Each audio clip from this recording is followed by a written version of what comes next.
함께 찬양합니다. 세상의 욕심이 세상의 유혹 시험이 내게 몰려올 때에 나의 힘으론 그것들 모두 이길 수 없네.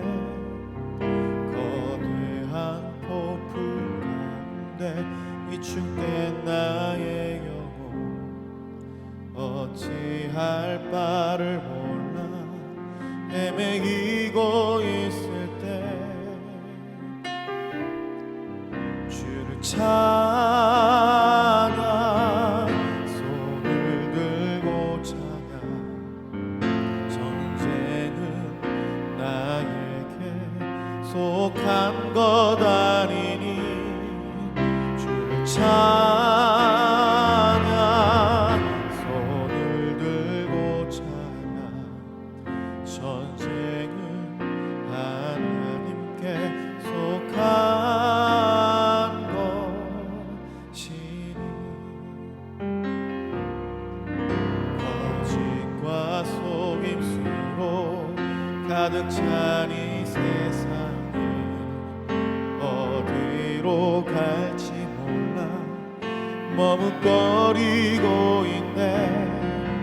공중의 권세 잡은 자 지금도 우리들을 실패와 절망으로 넘어뜨리려 하네. 주위를 둘러보면 주위를 둘러보면 아무도 없는 듯 믿음의 눈을 들면 보이는 분 계시네. 지금도 내 안에서 역사하고 계시는 사망과 어둠의 권세 물리치시네. 주님 주를 찬양 손을 들고 찬양 전쟁은 나에게 속한 것 아니니 주를 찬양 손을 들고 찬양 전쟁은 하나님께 속한 것이니 주를 찬양 주를 찬양 손을 들고 찬양 전쟁은 나에게 속한 것 아니니 주를 찬양 손을 들고 찬양 전쟁은 하나님께 속한 것이니.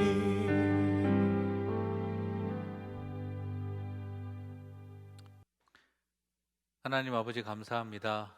오늘도 새벽을 깨우는 성도들의 찬양과 기도를 기억하여 주시고 말씀 앞에 하나님의 뜻 앞에 겸손히 무릎 꿇은 성도들의 그 마음을 붙잡아 주셔서 오늘 말씀이 소망이 되고 표대가 되게 하여 주셔서 우리의 기도할 이유와 우리가 기도해야 할 지향점을 온전히 말씀을 통해 깨닫고 기도하는 시간 되게 하여 주옵소서. 깨달음이 삶이 되고 삶이 더 깊은 깨달음으로 저희들을 이끌어가는 것을 보게 하여 주옵소서. 감사합니다. 예수님 이름으로 기도드립니다. 아멘. 네, 말씀 같이 읽겠습니다. 시편 24편 7절에서 10절. 오늘 1절에서 10절인데 봉독은 7절에서 10절만 하겠습니다. 문들아 너희 머리를 들지어다. 영원한 문들아 들릴지어다. 영광의 왕이 들어가시리로다. 영광의 왕이 누구시냐? 강하고 능한 여호와시요 전쟁에 능한 여호와시로다. 문들아 너희 머리를 들지어다. 영원한 문들아 들릴지어다. 영광의 왕이 들어가시리로다. 영광의 왕이 누구시냐? 만군의 여호와께서 곧 영광의 왕이시로다. 셀라. 아멘. 자, 저는 오늘 여러분과 함께 시편 24편 1절에서 10절을 이렇게 살펴보면서 하나님의 백성들, 하나님의 사람들은 어떤 회복을 바라며 서야 하는지를 살펴보려고 합니다. 사실 오늘 시편 24편이 기록되게 된 것은 이 속에서는 말 그대로 모든 것을 잃어버린 이게 왕의 잘못으로 인해서 한 왕으로 인하여 언약궤를 상실하는 사울 왕 시대 때 블레셋에게 그 언약궤를 빼앗겼던 그때의 이야기와 관련이 되어지죠. 그래서 그 언약궤를 잃어버린 다음에 이것을 회복해야 하는데 그때 언약궤가 다시 다윗이라고 하는 새로운 왕이 세워져서 그 다윗 왕 시대에 예루살렘으로 성막으로 이 언약궤가 다시 돌아오게 되어질 때, 자 그때 그 감격을 표현하고 노래하는 바로 시편이 시편 24편이다라고 볼 수가 있겠습니다. 자, 이것은 그 시대에만 해당되는 것이 아니라 이것은 바로 예수 그리스도의 입성과 관련되어지는 것과 초림과 관련되어지는 예수님이 다시 예루살렘으로 돌아오시는 그 초림과 관련된 메시지이기도 하고, 그리고 또한 다시 오실 예수님이 이 땅을 회복하러 오시는 재림의 때를 바라볼 때 우리가 예언적 의미를 동시에 가지고 있다라고 말할 수가 있겠습니다. 자, 그러면 어떤 때 이런 시편 24편의 감격스러운 이 찬양이 터져 나오게 되어질까? 그것은 말 그대로 잃어버린 언약궤가 회복되는 날을 의미하잖아요. 그렇죠? 그런데 여러분, 언약궤를 잃어버린 것이 신앙이 참 좋고 하나님과 동행하는 삶을 살고 있었는데 단지 블레셋과 칼싸움과 전쟁을 잘 못해서 빼앗기는 일이었을까요? 그죠? 블레셋은 철기 문명을 가지고 있고 이미 히타이트 족속의 후예들이기 때문에, 그러나 이스라엘 사람들은 아직도 청동기 문명 수준이었기 때문에 하나님을 사랑하고 하나님을 잘 섬기고 이렇게 있지만, 그러나 문명사적인 전쟁에서 밀려가지고 그래서 그냥 이 성물이라고 할 수 있는 언약궤를 빼앗긴 그런 단순한 사건이었을까요? 그렇지 않죠. 만약 그런 단순한 사건이었다면 이스라엘이 이제는 철기 문명도 만들고 옛날보다 더 칼싸움 잘하는 용사들이 많아지고 또 전략이 좋아지면 이건 이기는 문제 아니겠습니까? 뺏어올 수 있는 문제잖아요. 그러나 전혀 그런 문제가 아니었어요. 오히려 하나님께서 다윗의 시대를 열기 위해서 하나님 스스로가 치욕을 결단하신 이야기죠. 말 그대로 하나님이 스스로 모멸감을 당하는 거죠. 다곤 신전의 그 발등상 아래에 이 언약궤를 놔두었던 것을 생각한다면 이건 하나님이 스스로 다윗 왕을 온전히 세우기 위해서 모욕을 감수했던 것과 같죠. 그렇다고 한다면 그저 용사들 잘 뽑고 칼싸움 잘하고 철기 문명 만들어내면 언약궤는 쉽게 찾아올 수 있는 그런 것이냐? 아니라고 말씀드렸죠. 그렇다고 한다면 뭘 회복해야 되는 겁니까? 전쟁 기술을 발달하고 머티리얼을 발전시키고 문명사를 발전시켜야 할 것이 아니라 잃어버린 신앙, 하나님과의 관계, 우리의 하나님의 백성 됨됨이 다움을 회복하는 일이 선행되어야 한다는 것이죠. 그저 다윗이 왕만 되어지기만 하면 모든 일은 다 잘 되느냐, 이것이 아닙니다. 오히려 이 놀라운 시편 24편의 역사가 회복되려면 하나님에 대한 지식, 자기 자신에 대한 온전한 인간의 존재에 대한 이스라엘 다움의 회복, 거기에 맞는 영적 지도자의 세워짐, 이런 것들이 다 필요한 거죠. 자, 그것을 우리는 분명히 오늘 이 시편 24편 속에서 다 발견합니다. 그죠? 전쟁과 문명이 발달하면, 전투 기술이 발달하면 될 문제가 아니에요. 여러분, 여기서 중요한 포인트를 기억하셔야 됩니다. 우리가 시편 24편의 찬양을 부르려면 전투 기술이 발달하고 문명사가 발전해서 머티리얼이 달라지면 우리는 이 시편 24편을 부를 수 있는 게 아닙니다. 오히려 우리에게 더 중요한 하나님에 대한 지식을 회복해야 하는 거예요. 자, 1절과 2절을 여러분 보시게 되면 뭐라고 나와 있습니까? 1절과 2절. 땅과 거기에 충만한 것과 세계와 그 가운데 사는 것들은 다 여호와의 것이로다. 여호와께서 그 터를 바다 위에 세우시며 강들 위에 건설하셨도다. 자, 아주 이것은 굉장히 중요한 도전이죠. 하나님이 땅과 강, 바다 모든 만유 위의 기초를 낳으신 분이시다 하는 거죠. 바로 창조주 하나님에 대한 지식을 고백하게 하고 있습니다. 자, 시편 24편 언약궤가 회복되어지는 이 놀라운 역사가 일어나려면 바로 무엇이 회복되어야 되느냐?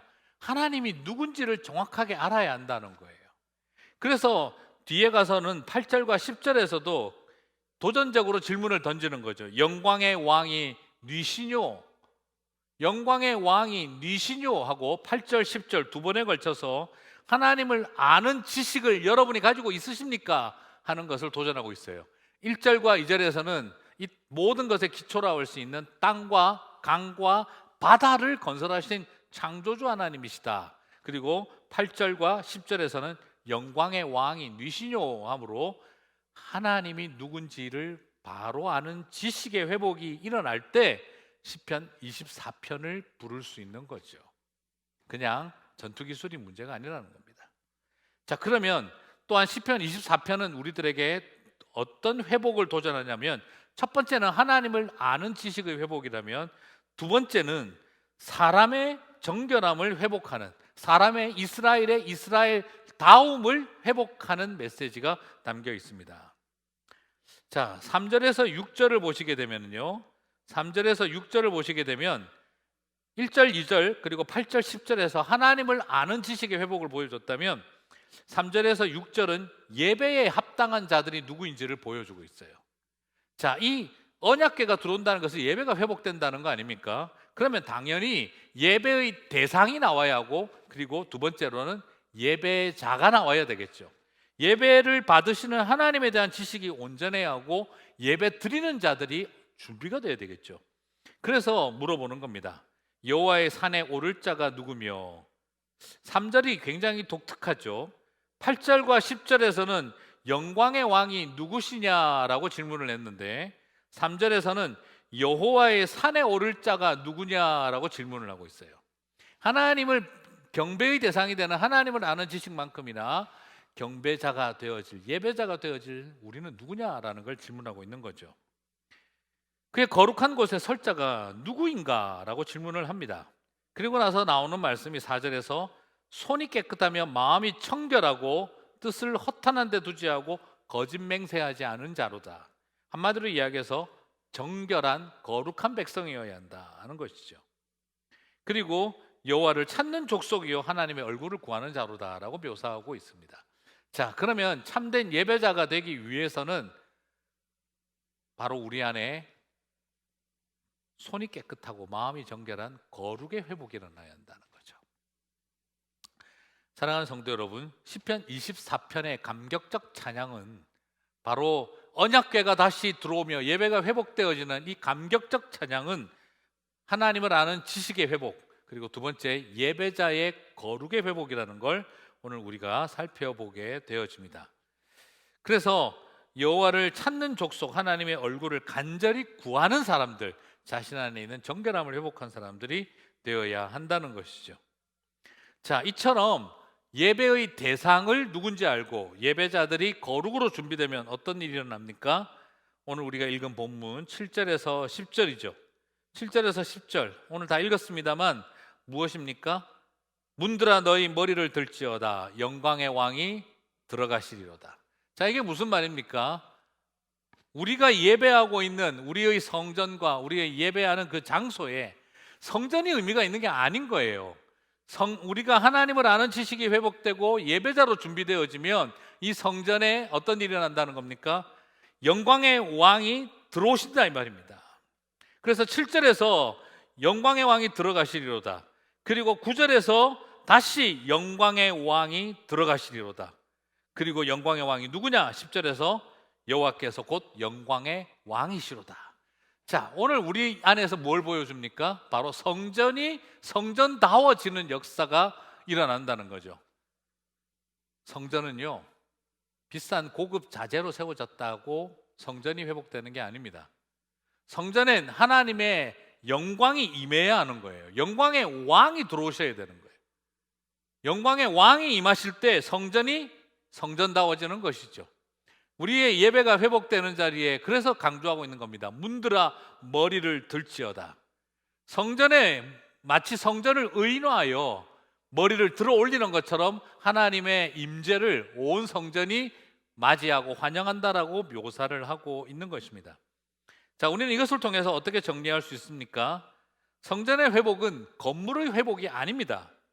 성전의 회복은 언약궤라고 하는 성물, 그런 거룩한 물건의 회복도 아닙니다. 오히려 이 속에는 하나님이 누군지를 알고 여호와의 주권을 인정하고 우리가 거룩을 회복할 때 우리의 교회는 그냥 예배 드리는 종교적 장소가 아니라 하나님이 임하신 영광의 왕이 왕으로 다스리시는 하나님의 나라가 된다는 것을 보여주고 있습니다. 시편 24편은요, 오늘 우리에게 이 놀라운 감격을 위해서 우리 교회 안에 하나님 나라가 임하는 이 감격을 위해서는 하나님이 누군지 알아야 하고 예배자가 누구인지를 자기 자신을 알아야 한다는 거죠. 그렇습니다. 하나님을 알고 예배자 인간이 스스로가 거룩으로 준비되고 그렇게 되면 교회는 하나님 나라가 되고 회복의 역사가 일어난다는 거죠. 사랑하는 성도 여러분, 오늘 이 메시지를 저는 정리하면서 이렇게 마무리를 짓고 싶습니다. 하나님의 영광이 임하지 않았을 때 아무리 아름답게 만들어진 성막이 있어도 그곳은 하나님 나라가 아니었습니다. 하나님의 임재가 없는 예배만 드려졌을 뿐입니다. 여러분, 우리가 거룩으로 준비되지 않으면 아무리 예배 드려봐야 그곳엔 하나님 나라가 임하지 않습니다. 우리가 하나님이 누구신지 정확하게 알지 못하고 나아간다면 우리가 어떤 종교적 행위를 열심히 해도 그곳에 하나님 나라가 임하지 않습니다. 하나님이 누구신지 알고 우리 하나님의 백성들이 예배자가 거룩으로 준비되어질 때 우리가 예배드리는 예배의 처소는, 그 장소는 하나님의 나라가 임하게 되는 것이죠. 오늘 이 역사가 우리 교회 안에서 있게 되기를 주님의 이름으로 축복합니다. 그리고 이 놀라운 역사가 여러분의 가정에서 일어나게 되시기를 바랍니다. 그리고 또 한 번 더 말씀드리고 싶습니다. 이 놀라운 역사가 여러분의 삶터에서 일어나게 되시기를 바랍니다. 영광의 왕인 니시뇨를 질문하고 여호와의 산에 오를 자가 누구뇨라고 질문하고 나아가는 사람들이 있을 때, 그 깨달음이 있을 때 여러분, 서는 곳곳마다, 내가 예배하는 곳마다, 예배자로 서는 곳마다 그곳은 하나님 나라가 될 것이라고 믿습니다. 여러분의 가정이 하나님 나라가 되고 여러분의 일터와 삶터가 하나님 나라가 되고 우리 교회가 영광의 왕이 거하시는 하나님의 나라가 되기를 간절히 소망합니다. 그리고 여러분의 마음이 하나님 나라가 되시기를 주님의 이름으로 축복합니다. 우리 시간 같이 주신 말씀을 붙들고 기도하는 시간 갖도록 하겠습니다. 다 함께 기도할 때 우리도 지금 굉장히 참 어려운 시대적 전환기를 맞고 있습니다. 성막을 잃어버리고 이스라엘의 어두움이 임했지요. 그러나 다윗이 왕으로 세워지며 시편 24편의 노래가 울려 퍼지게 되었던 걸 기억합니다. 자, 이 시간 우리가 같이 한번 기도했으면 좋겠습니다. 시대적 전환기를 맞아서 새로운 시대의 회복의 날을 소망하는, 하나님을 알고 참된 예배자로 준비되어진 하나님의 백성들이 되게 해주시고 우리의 마음과 가정과 이 삶터와 교회가 영광의 왕이 임하시는 하나님 나라가 되게 하여 주옵소서. 다 함께 한 목소리로 우리 축복하며 기도하며 나가도록 하겠습니다. 기도하시겠습니다. 하나님 아버지, 감사합니다. 우리의 마음과 중심을 주님께서 붙잡아 주시고 우리의 삶터와 우리의 일터와 그리고 우리의 가정과 우리의 마음과 우리의 교회가 하나님이 통치하고 다스리시는 하나님의 나라가 되는 역사가 있게 하여 주시옵소서. 영광의 왕이 우리 가운데 임하시는 것을 보게 하여 주옵소서. 주의 성산에 오르는 예배자들이 일어나게 도와주시옵소서. 그래서 이곳에서 그 절망의 어둠의 세월들을 끝장을 내고 하나님의 영광의 임재를 기뻐 찬양하며 기뻐하는 역사들이 일어날 수 있도록 도와주옵소서. 다윗의 시대에 그 놀라운 감격이 일어났던 것처럼, 예수님이 부활하실 때 그 감격이 터져나왔던 것처럼 다시 오시는 재림의 그날까지 이 감격을 소망하며 이 땅을 살아내어가는 저희들 될 수 있도록 도와주시옵소서. 감사합니다. 주님의 몸된 교회를 붙들어 주십시오. 이 시간 이제 우리 환우들을 위해서 기도하고 각자 개인 기도의 시간들을 갖겠습니다. 이 시간 우리 같이 다 함께 기도할 때 우리 도랑물 목장의 김영철 집사님을 위해서 기도했으면 좋겠습니다. 11월 20일에 지금 디스크 파열로 인해서 한국에서 디스크 수술을 하시게 되었습니다. 우리 김영철 집사님 정말 가정과 또 삶터와 그리고 또 한국에서 지금 또 디스크 수술을 준비하는 그 기다림의 시간 속에 지켜주시기 위해서 기도했으면 좋겠습니다. 그리고 우리 커피 브레이크에 오랫동안 나오고 계시는 우리 황효수 자매님 10월 27일부터 브레스트 캔서로 인해서 키모테라피를 18번에 걸쳐서 받게 되는데요. 하나님의 회복과 치유가 역사하시기를 위해서 같이 한번 다 함께 기도했으면 좋겠습니다. 우리 다 함께 한 목소리로 김영철 집사님과 황효수 자매님을 위해서 다 함께 한 목소리로 기도하며 나아가도록 하겠습니다. 기도하시겠습니다. 하나님 아버지, 감사와 찬양을 주께 올려드립니다. 우리의 마음을 주님께서 온전히 붙잡아 주시고 하나님의 은혜의 날들이 임하는 것을 바라보게 도와주십시오. 우리 성도님들 가운데 육신의 연약함으로 인하여 많은 어려움을 겪고 있는 사람들이 많이 있습니다. 주님께서 그분들의 삶과 가정과 일터를 지켜주시고 아버지, 육신의 연약함 속에서도 하나님 바라보고 승리하는 삶 살아갈 수 있도록 도와주옵소서. 오늘은 특별히 우리 김영철 집사님을 위해서 기도합니다. 아버지 하나님, 11월 20일까지 허리 디스크 수술을 앞두고 기다리는 가운데 있습니다. 그 시간 동안 마음 상하지 않고 지치지 않고 더 육신이 힘들어지지 않도록 도와주시고 이 땅에 두고 간 우리 자녀들과 가족을 주께서 붙잡아 주시고 떨어져 있는 기간 동안 서로를 향한 더욱 기도의 동력자가 되며 위로의 통로가 될 수 있도록 함께하여 주옵소서. 오랫동안 커피 브레이크를 공부하고 있는 우리 황효수 자매님을 기억해 주시고 18번에 걸친 아버지 항암 치료를 키모테라피를 받아야 합니다. 자매님의 마음을 붙잡아 주시고 위로하여 주시고 지치지 않도록 마르지 않도록 피곤치 않도록 낙심치 않도록 지켜주시고 우리 하나님 주시는 위로와 평강이 넘치게 하여 주옵소서. 많은 육신의 연약함으로 투병 가운데 있는 성도들을 기억하여 주시고 우리 하나님 깊은 치유와 회복으로 함께하여